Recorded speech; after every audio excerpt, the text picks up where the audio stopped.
আসসালামু আলাইকুম। জানিয়ে দেব এই মুহূর্তে হাতে পাওয়া সর্বশেষ ভয়ঙ্কর কিছু আন্তর্জাতিক আপডেট বাংলা সংবাদ। শুরুতেই থাকছে সংবাদ শিরোনাম। শুরুতেই জানিয়ে দেব খুজদারে স্কুল বাসে হামলা, জাতিসংঘে ভারতের দিকেই আঙুল পাকিস্তানের। জানিয়ে দেব সিন্ধু পানি চুক্তি স্থগিত, পাকিস্তানকে সন্ত্রাস বন্ধের শর্ত ভারতের। এরপর রয়েছে ক্ষমতায় থাকতে গাজায় যুদ্ধ চালিয়ে যাবেন নেতানিয়াহু। সর্বশেষ থাকছে গাজায় 1 চামচ পরিমাণ সহায়তা প্রবেশ করছে, জানিয়েছে জাতিসংঘ মহাসচিব। এখন শুনছিলেন সংবাদ শিরোনাম, এবার বিস্তারিত। প্রিয় দর্শক, আপনি যদি এই চ্যানেলে নতুন হয়ে থাকেন, ভিডিওটি দেখতে দেখতে চ্যানেলটি সাবস্ক্রাইব করে আমাদের সাথেই থাকুন। খুজদারে স্কুল বাসে হামলা, জাতিসংঘে ভারতের দিকেই আঙুল পাকিস্তানের। জাতিসংঘ নিরাপত্তা পরিষদের অধিবেশনে খুজদার হামলার ঘটনায় ভারতের জড়িত থাকার অভিযোগ তুলেছে পাকিস্তান।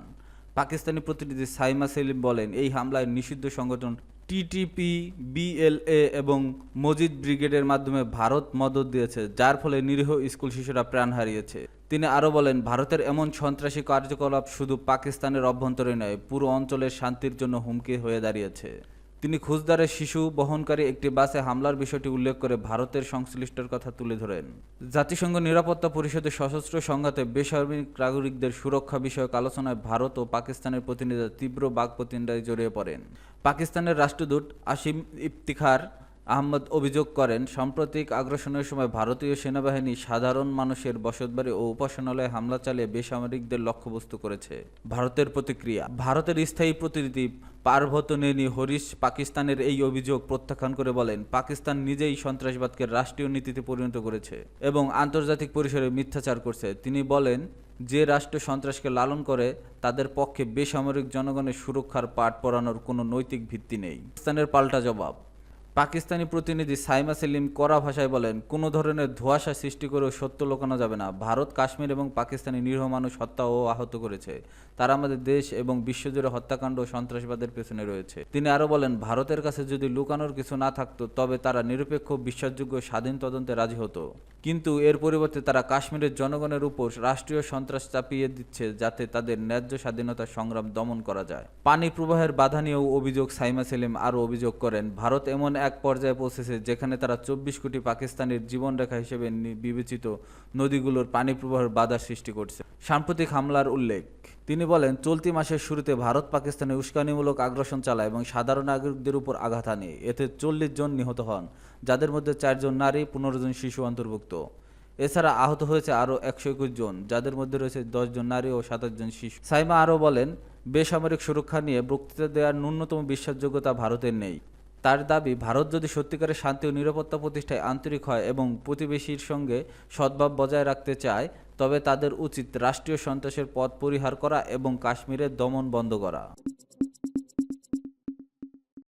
সিন্ধু পানি চুক্তি স্থগিত, পাকিস্তানকে সন্ত্রাস বন্ধের শর্ত ভারতে। সিন্ধু পানি চুক্তি নিয়ে জাতিসংঘে পাকিস্তানের বক্তব্যের জবাবে কড়া প্রতিক্রিয়া জানিয়েছে ভারত। ভারতের স্থায়ী প্রতিনিধি পার্বতনেনি হরিশ পাকিস্তানকে আখ্যা দিয়েছে সন্ত্রাসবাদের বৈশ্বিক কেন্দ্র হিসেবে এবং জানিয়েছে, পাকিস্তান যতদিন সীমান্ত পারে সন্ত্রাস সমর্থন দেওয়া বন্ধ না করবে, ততদিন 65 বছরের পুরনো চুক্তি স্থগিত থাকবে। শনিবার 24 এক প্রতিবেদনে এ খবর দিয়েছে এনডিটিভি। জাতিসংঘে পাকিস্তানের প্রতিনিধি যখন বলেন, পানি হলো জীবন, যুদ্ধের অস্ত্র নয়, তখন ভারত তার জবাবে জানায়, এই চুক্তির আত্মা পাকিস্তান নিজেই বহু লঙ্ঘন করেছে।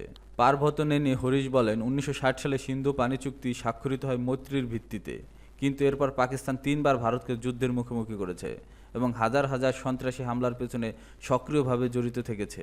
ভারতের যুক্তি। ভারতের প্রতিনিধি জানান, 4 দশকে 20,000 ভারতীয় নাগরিক সন্ত্রাসী হামলার প্রাণ হারিয়েছে, যার দায়ভার পাকিস্তান কোনোভাবে এড়াতে পারে না। তবু ভারত এতদিন ধৈর্য উদারতা দেখিয়েছে। জলবায়ু পরিবর্তন, পরিষ্কার জ্বালানির চাহিদা, নিরাপত্তা হুমকি এবং প্রযুক্তিগত উন্নতির কারণে কিছু বাঁধের কাঠামোগত সংস্কার এখন সময়ের দাবি। অথচ পাকিস্তান এসব সংস্কারের প্রতিবন্ধকতা তৈরি করেছে। আলোচনায় অনীহা। দিল্লির অভিযোগ, গত 2 বছরে চুক্তির কিছু ধারার পরিবর্তন ও আধুনিকীকরণ নিয়ে ভারত একাধিকবার আলোচনায় চাইলেও পাকিস্তান তাতে কোনো সদিচ্ছা দেখায়নি। এই প্রেক্ষাপটে ভারত জানায়, চুক্তি তখনই কার্যকর হবে যখন পাকিস্তান বাস্তবিকভাবে সন্ত্রাস মদদ দেওয়া বন্ধ করবে। হরিশ বলেন, পাকিস্তান এই চুক্তি নিয়ে বিশ্বব্যাপী সহানুভূতি আদায়ের চেষ্টা করছে, অথচ বাস্তবে তারাই সন্ত্রাসের মূল পৃষ্ঠপোষক। এই সত্যর মুখোমুখি না হলে দক্ষিণ এশিয়ার স্থায়ী শান্তি সম্ভব নয়। ক্ষমতায় থাকতে গাজায় যুদ্ধ চালিয়ে যাবেন নেতানিয়াহু। নিজের ক্ষমতা টিকিয়ে রাখার জন্য রাজনৈতিক স্বার্থে গাজা উপত্যকায় যুদ্ধ চালিয়ে যাচ্ছেন ইসরায়েলের প্রধানমন্ত্রী বেনিয়ামিন নেতানিয়াহু। ইসরায়েলি নাগরিকদের উপর করা এক জরিপে এ তথ্য উঠে এসেছে। এবার ইসরায়েলের সংবাদ মাধ্যম চ্যানেল 12-তে সম্প্রচারিত এক নতুন জরিপে দেখা গেছে, বেশিরভাগ ইসরায়েলি মনে করেন প্রধানমন্ত্রী বেনিয়ামিন নেতানিয়াহু যুদ্ধে জয়লাভ ও জিম্মিদের মুক্ত করার চেয়ে ক্ষমতা ধরে রাখতে বেশি আগ্রহী। নেতানিয়াহুর প্রধান লক্ষ্য কী বলে মনে করেন, এমন প্রশ্নের জবাবে 55% ইসরায়েলি বলছে ক্ষমতায় থাকা, 36% বলেছে জিম্মিদের ফেরত নেওয়া, আর 9% বলছে তারা নিশ্চিত নন।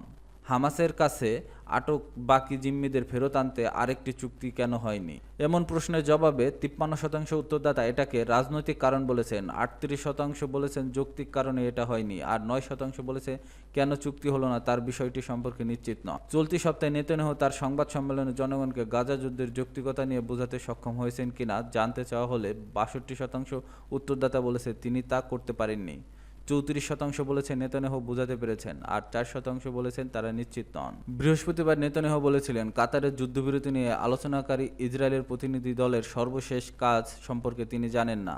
ইসরায়েলের প্রধানমন্ত্রী এই কথা কি জানতে চাইলে 58% বলেছেন তারা নেতানিয়াহুর এই কথা বিশ্বাস করেন না, 30% বলেছেন যে তারা প্রধানমন্ত্রীর কথার বিশ্বাস করেন না, আর 12% বলেছেন তারা এই বিষয়টি নিয়ে নিশ্চিত নন।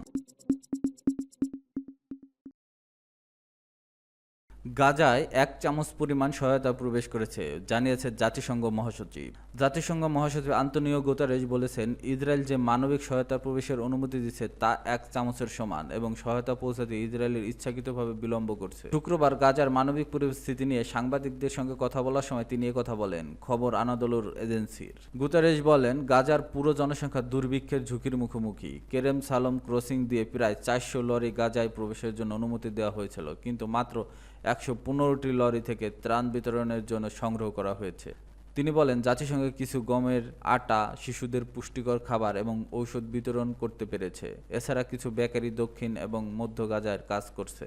গুতারেস বলেন, আমাদের ভুলে যাওয়া উচিত নয় যে আমরা একটি যুদ্ধক্ষেত্রের মাঝে কাজ করছি। এখন পর্যন্ত অনুমোদিত সব সাহায্য 1 চামচের সমান। জাতিসংঘ প্রধান বলেন, গাজার 4/5 ভূখণ্ড বাসিন্দাদের চলাচলের জন্য নিষিদ্ধ। দ্রুত সাহায্য না পৌঁছালে উপত্যকার আরও অনেক মানুষ মারা যাবেন বলে তিনি সতর্ক করেন। এদিকে বৃহস্পতিবার সন্ধ্যা থেকে শুক্রবার সন্ধ্যা পর্যন্ত ইসরায়েলি বিমান হামলায় গাজায় আরও 76 ফিলিস্তিনি নিহত হয়েছে।